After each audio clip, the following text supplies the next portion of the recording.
Very good morning, all of you. This is your chemistry teacher Anmol Upadhyay. Students, today we will discuss how to balance a chemical reaction. ठीक है? And what is the role of balanced chemical equation in the field of chemistry? ठीक है? तो chemistry के field में बेटा एक balance chemical equation का क्या रोल रहता है और क्यों हमें कोई भी रिएक्शन या कोई भी केमिकल इक्वेशन हमें एक बैलेंस रूप में चाहिए होता है। तो देखिए दो चीज है, एक बैलेंस केमिकल इक्वेशन हमें क्या क्या जानकारी देता है। ठीक, पहली चीज, सपोज करो बेटा ए और बी आपस में रिएक्ट करके 2C और D बनाए। ठीक, क्या बनाए? ए और बी आपस में रिएक्ट करके 2C और D बनाए हैं। तो इससे क्या पता चला? इससे बेटा हमें ये पता चला कि 1 मोल ऑफ ए, ठीक, 1 मोल ऑफ बी के साथ रिएक्ट करके क्या बनाया है? 2 मोल ऑफ सी और 1 मोल ऑफ डी। तो एक बैलेंस केमिकल इक्वेशन बेटा law of conservation of mass को हमेशा फॉलो करता है। नेचर के कुछ लॉज हैं बेटा और उनको फॉलो करना बहुत जरूरी है। जैसे law of conservation of energy हम सब फॉलो करते हैं, एवरीडे लाइफ में फॉलो करते हैं, हाँ या ना? ठीक है, उसी तरह केमिकल रिएक्शन भी क्या करती है बेटा? Law of conservation of energy को तो फॉलो करती है। कोई भी रिएक्शन में बेटा अंदर से एनर्जी इन्वॉल्व होती है, हाँ या ना?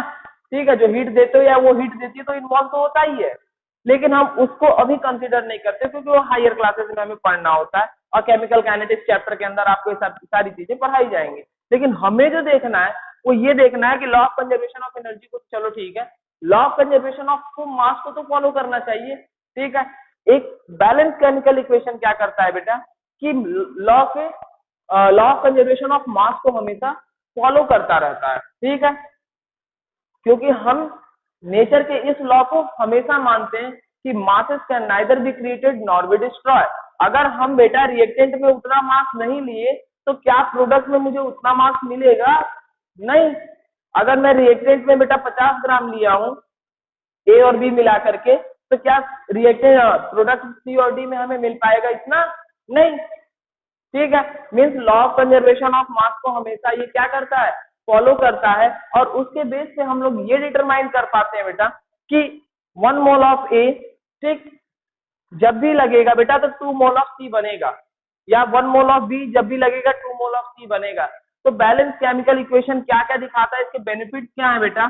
सबसे पहले स्टोइचियोमेट्री कॉन्सेप्ट को ये क्या करता है? फॉलो कराता है। ठीक है,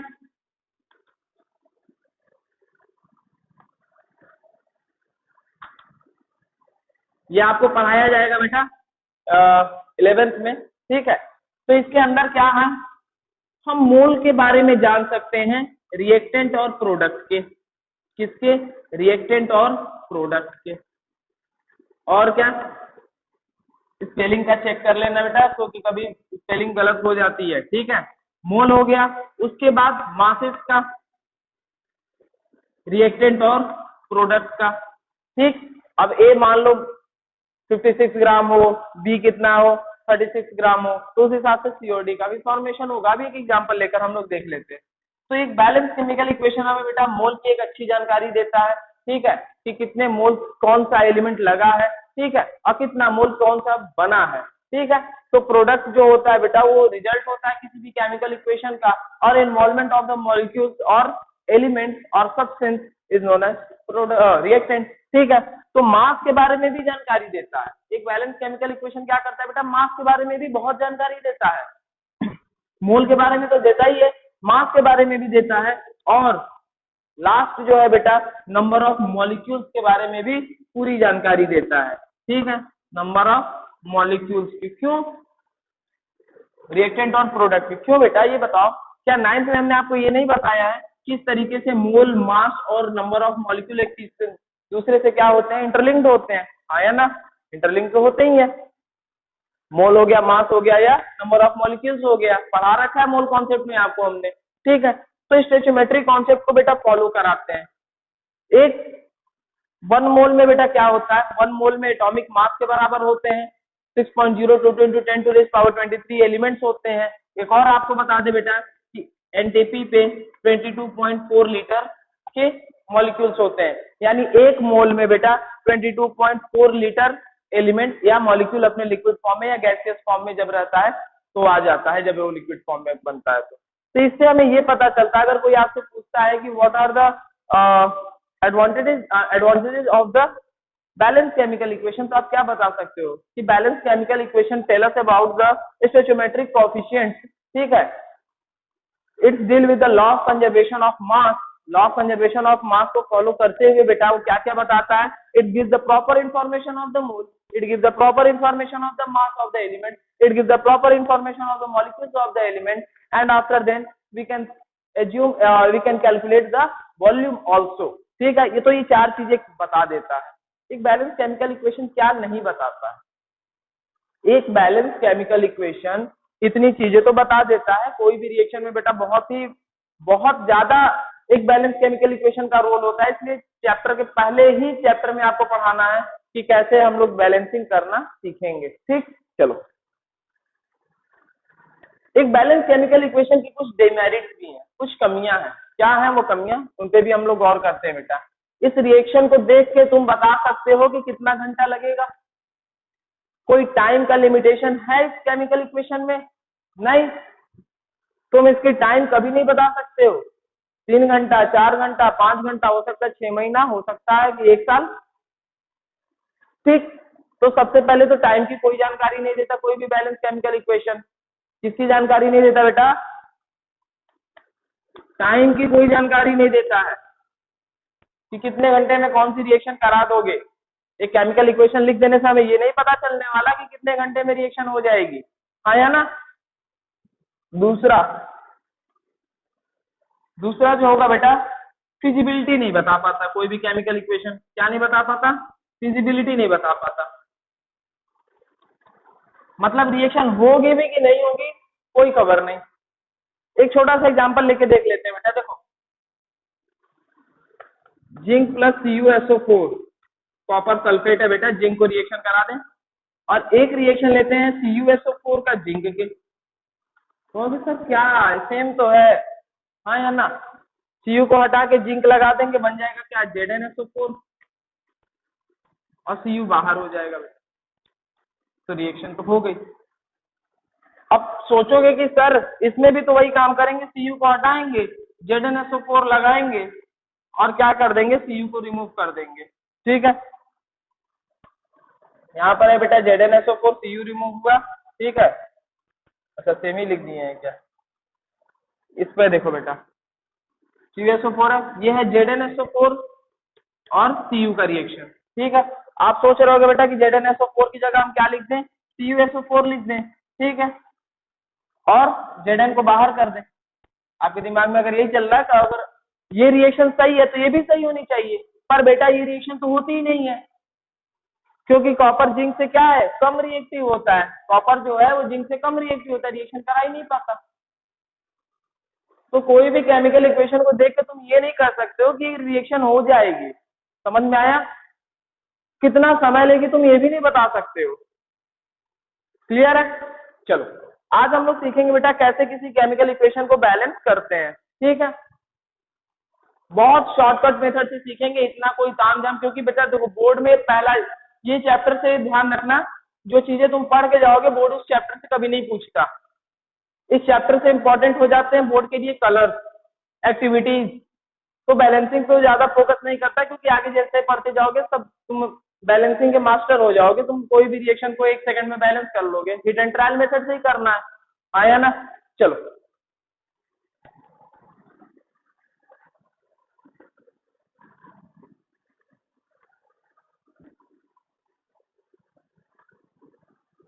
एक छोटा सा एग्जांपल हम लोग लेते हैं बेटा, इससे आपको हम दिखाते हैं। जैसे ये है बेटा KClO3 पोटेशियम क्लोरेट, और इसको हम क्या करा देंगे? हीट करा देते हैं MnO2 के प्रेजेंस में। MnO2 कैटलिस्ट होता है बेटा, ठीक है, और कैटलिस्ट कभी भी रिएक्शन में पार्टिसिपेट नहीं करता, मतलब कभी प्रोडक्ट में नहीं आएगा, रिएक्शन इसी के बदौलत होती है। कोई पूछ ले अगर कैटलिस्ट का काम क्या होता है, तो बोल देना कि किसी भी केमिकल इक्वेशन की स्पीड को बढ़ाता है ये। जो रिएक्शन 1.5 घंटे में होने वाली थी उसे 5 मिनट में करा देगा, जो 6 महीने में होने वाली थी उसे 10 मिनट में करा सकता है, ठीक है। ध्यान रखना, कैटलिस्ट क्या करता है? स्पीड ऑफ रिएक्शन को बढ़ा देता है। समझ में आया? कैटलिस्ट का यही रोल है बेटा। तो KClO3 को हमने हीट किया बेटा, तो ये बना KCl और ऑक्सीजन गैस को क्या कर देता है, रिलीज कर देता है। तो ये रिएक्शन है, ठीक। इस रिएक्शन को हमें क्या करना है बेटा, इस रिएक्शन को हमें बैलेंस करना है। क्या करना है, बैलेंस करना है। तो हमें आज सीखना है कि कैसे हम लोग बैलेंसिंग करेंगे। अभी हमने देखा कि बेटा केमिकल, एक बैलेंस केमिकल इक्वेशन की क्या क्या इंपॉर्टेंस होती है। आज हम लोग ये देखने वाले हैं कि एक बैलेंस केमिकल इक्वेशन क्या क्या रोल प्ले करता है और किस तरीके से बैलेंस किया जाता है, ठीक है। चलो, ये साइड को कहा जाता है बेटा क्या, रिएक्टेंट। क्या कहा जाता है, रिएक्टेंट। और इस साइड को क्या कहा जाता है बेटा, प्रोडक्ट। किसी भी केमिकल इक्वेशन का जो रिजल्ट होता है बेटा वो प्रोडक्ट होता है, जो इन्वॉल्वमेंट होता है वो रिएक्टेंट होता है। समझ में आया? चलो, यहाँ पोटेशियम कितना है, पोटेशियम का यहाँ पर बेटा एक एटम है, आया ना। पोटेशियम का इधर कितना है, एक एटम। जो भी तुम बैलेंसिंग कर रहे हो बेटा एकदम क्लियर लिख लेना, law of conservation of mass को फॉलो करेगा, law of conservation of mass को, ठीक है। एकदम क्लियर कट रहना, law of conservation, law of conservation of मास, ठीक है।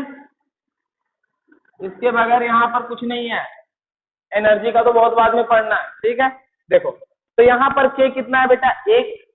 यहाँ पर भी के कितना है, एक। क्लियर, दोनों तरफ 1 1 है। चलो सही है।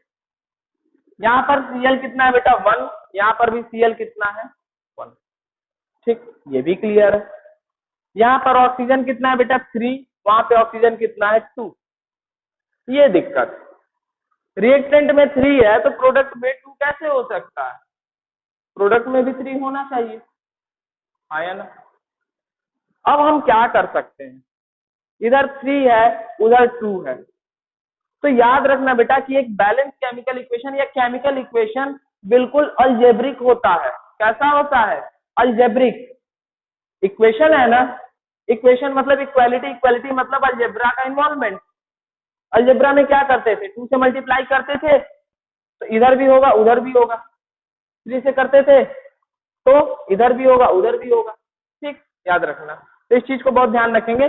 सबसे पहले क्या करना है, हमें इधर उधर का पूरा मल्टीप्लाई नहीं करना, हमें एटम्स को बराबर करना है, ठीक है। इधर 2 है इधर 3 है, 3 और 2 का एलसीएम कितना होता है, 6। पहली बात ये ऑड है बेटा, ये कौन है, ऑड है, ये 3 है ना, ऑड है। इसको इवन में बदलो। इवन में बदलने के लिए क्या करोगे, 2 से मल्टीप्लाई कर सकते हैं। कभी भी इधर मल्टीप्लाई मत करना, फ्रंट में मल्टीप्लाई होगा।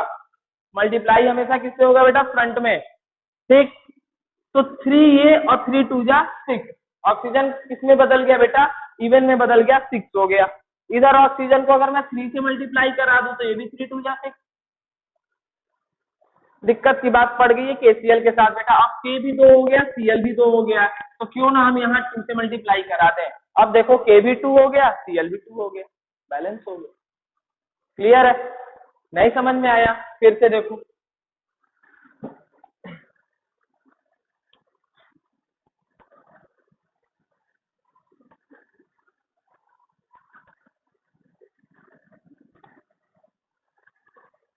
हमें क्या करना था बेटा, हमें एटम्स को देखने थे, इधर भी K1 है इधर भी K1 है, इधर भी Cl1 है इधर भी Cl1 है, इधर O3 है इधर O2 है। दिक्कत हो गई, तो कोशिश करना बेटा कि हमेशा ऑड वाले को इवन में बदले, क्योंकि एक बार वो इवन में बदल गया तो दिक्कत नहीं होती है। तो 3 को इवन में बदलने के लिए तुम 2 से मल्टीप्लाई कर सकते हो, ठीक।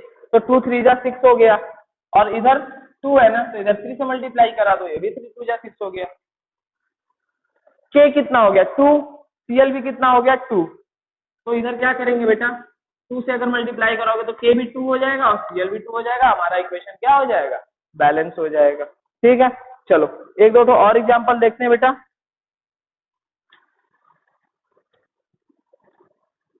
ठीक है। Fe प्लस H2O,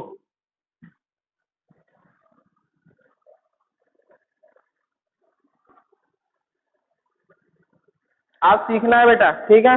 तो रिएक्शन है हमारा Fe प्लस H2O, ठीक है। Fe plus H2O will give Fe3O4 और प्लस हाइड्रोजन गैस। ये रिएक्शन है बेटा, ठीक। रिएक्टेंट, प्रोडक्ट, ठीक, एक एक एलिमेंट को हम लोग को देखना है बेटा। यहाँ आयरन कितना है 1, यहाँ आयरन कितना है बेटा 3, दिक्कत यही शुरू हो गई। उधर 3 कैसे हो सकता है, जब हम दिए रिएक्टेंट में 1 है तो उधर 3 कैसे आ सकता है। मतलब अब हमें रिएक्टेंट में इधर क्या करना पड़ेगा बेटा, 3 से मल्टीप्लाई कराना पड़ेगा। क्या कराना पड़ेगा, 3 से मल्टीप्लाई कराना पड़ेगा। अब आयरन 3 तो हो गया, इधर भी आयरन 3 हो गया, ठीक, कोई दिक्कत नहीं। इधर ऑक्सीजन 1 है, इधर ऑक्सीजन 4 है, फिर दिक्कत। ऑक्सीजन इधर 4 कैसे आ सकता है, जब हमने रिएक्टेंट में 1 ही दिया है। तो हम क्या करेंगे, ऑक्सीजन को देखते हैं बेटा। ऑक्सीजन को अगर 4 करना है तो मुझे यहाँ 4 से मल्टीप्लाई कराना पड़ेगा। ऑक्सीजन कितना हो गया बेटा 4, इधर भी ऑक्सीजन 4 हो गया, कोई दिक्कत नहीं। हाइड्रोजन कितना हो चुका, हाइड्रोजन हो चुका बेटा 4 2 जा 8, क्या हो चुका है, हाइड्रोजन हो चुका है 4 2 जा 8। इधर हाइड्रोजन जितने से मल्टीप्लाई कराओगे बेटा वो खुद 2 से मल्टीप्लाई करेगा, इधर भी तुम 4 से मल्टीप्लाई कराओगे तो 4 2 जा 8। क्लियर है, हाँ या ना। देखो कभी भी बेटा बैलेंसिंग डिटेल में आप बुक को खोलोगे ना, यहाँ पूरा लिस्ट बनाएगा, रिएक्टेंट में कितना है, प्रोडक्ट में कितना है, ये है वो है। जबकि सीबीएसई के जो पेपर्स होते हैं बेटा, आप जैसे ही 5th चैप्टर कंप्लीट करोगे ना, तुम बैलेंसिंग के मास्टर बन जाओगे, ठीक। तो वो तुमसे कभी बैलेंसिंग नहीं पूछेगा, ठीक है। वो सीधा बोलेगा कि right the balance chemical equation, एक बैलेंस केमिकल इक्वेशन लिखो। तुम बैलेंसिंग मत सिखाओगे कैसे करना है, वो बहुत रेयर होगा कि 1 नंबर में आपको दे दे कि बैलेंस करिए इक्वेशन को, वैसे जल्दी मिलता नहीं है। हाँ, तुम्हें 1 नंबर में चैप्टर के कलर मिल जाएंगे कि मैग्नीशियम ऑक्साइड का कलर कैसा होता है, ठीक है। इस तरीके के क्वेश्चन आपको देखने को मिल सकते हैं। फेरस सल्फेट का कलर कैसा होता है, हीट करने पे कैसा स्मेल आता है, क्या होता है, ये सारी चीजें पूछी जाएंगी। पर बैलेंसिंग उस लेवल की नहीं पूछी जाती। लेकिन मेरा काम है बेटा कि अगर केमिस्ट्री में मुझे बैलेंसिंग नहीं आती तो समझ लो मुझे कुछ नहीं आता। क्लियर है, इस चीज को बहुत ध्यान रखना, ठीक है। अगला भी रिएक्शन देख लेते हैं बेटा। अगला रिएक्शन लेते हैं बेटा अमोनिया प्लस कॉपर ऑक्साइड का, ठीक है। अमोनिया प्लस कॉपर ऑक्साइड का, ठीक है।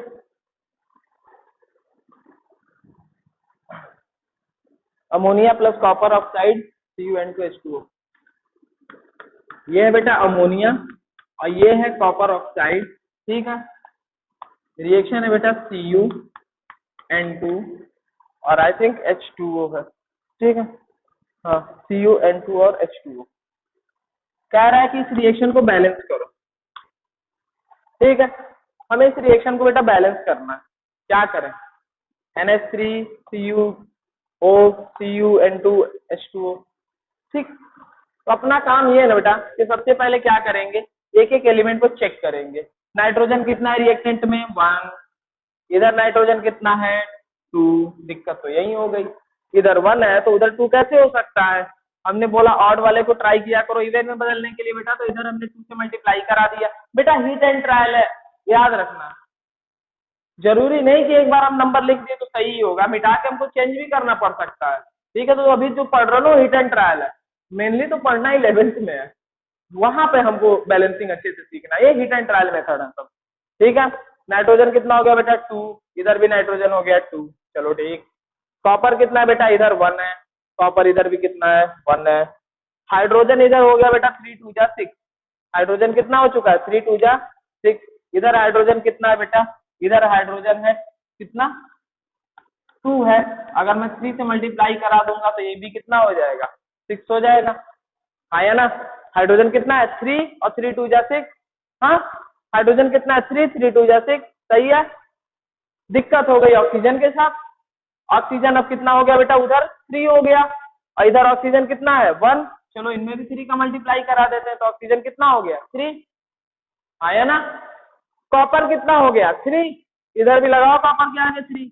अब बताओ सब बैलेंस है कि नहीं, सब हंसता खेलता बैलेंस हो गया। नाइट्रोजन कितना 2, नाइट्रोजन कितना 2, हाइड्रोजन कितना 6, हाइड्रोजन कितना 6, ऑक्सीजन कितना 3, ऑक्सीजन कितना 3, ठीक है। और कॉपर कितना बेटा 3, तो कॉपर भी कितना हो गया 3 हो गया, ठीक है।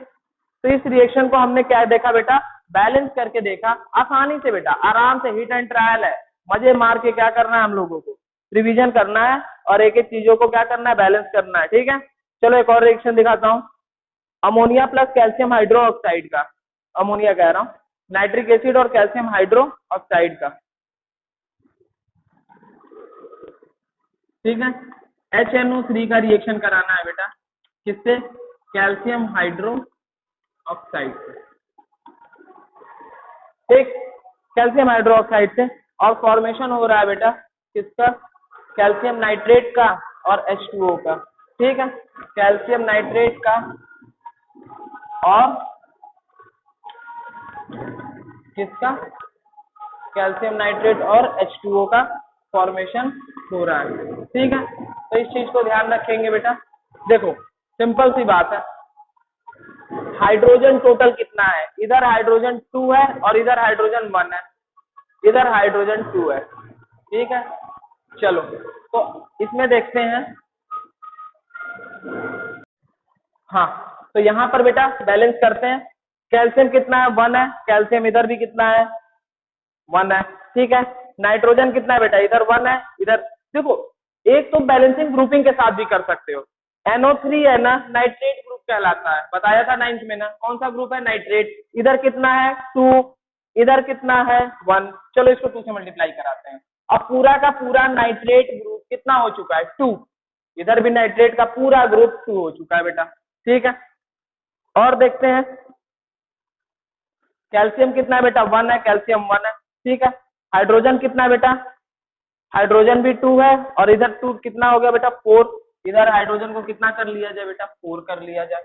ऑक्सीजन उस चक्कर में कितना हो गया बेटा? 2। ऑक्सीजन कितना है? 2। कैल्शियम बैलेंस हो गया। लो देखें, हाइड्रोजन कितना है? 2 और 2 कितना? 4। हाइड्रोजन कितना हो गया बेटा? 4। ऑक्सीजन कितना हो, नाइट्रोजन देख लो, नाइट्रोजन कितना हो गया? 2। नाइट्रोजन कितना हो गया? 2, ठीक है। और कितना? ऑक्सीजन, ऑक्सीजन हो गया बेटा 3 2 जा 6, 6 3 2 जा 6, 6 और 2 8। इधर देखो 3 2 जा 6, 6 और 2 8, 6। कैल्शियम 1 है, कैल्शियम 1 है, ठीक है। ऑक्सीजन बता ही दिया बेटा, हाइड्रोजन काउंट हो ही चुका है, तो सब बैलेंस हो चुके हैं। तो हमें बेटा इसी तरीके से सब बैलेंस करना है, हिट एंड ट्रायल मेथड का यूज करके, ठीक है। लाइव क्लासेस में आएंगे तो और अच्छे से सारे क्वेश्चन को देखेंगे। एनसीईआरटी के एक क्वेश्चन इंपॉर्टेंट है बेटा, क्योंकि एनसीईआरटी का चैप्टर ही बहुत इंपॉर्टेंट है। इस चैप्टर के बगैर तुम आगे के चैप्टर नहीं बढ़ सकते, इस चीज को बहुत बेशक ध्यान रखना। और इम्पोर्टेंट है बेटा इस चैप्टर में कलर्स, कलर्स को बहुत ध्यान रखिए, ठीक है। तब आपको समझ में आएगा कि हाँ मेरा सही चल रहा है, सब कुछ मेरा आ रहा है, ठीक है। Okay, bye bye.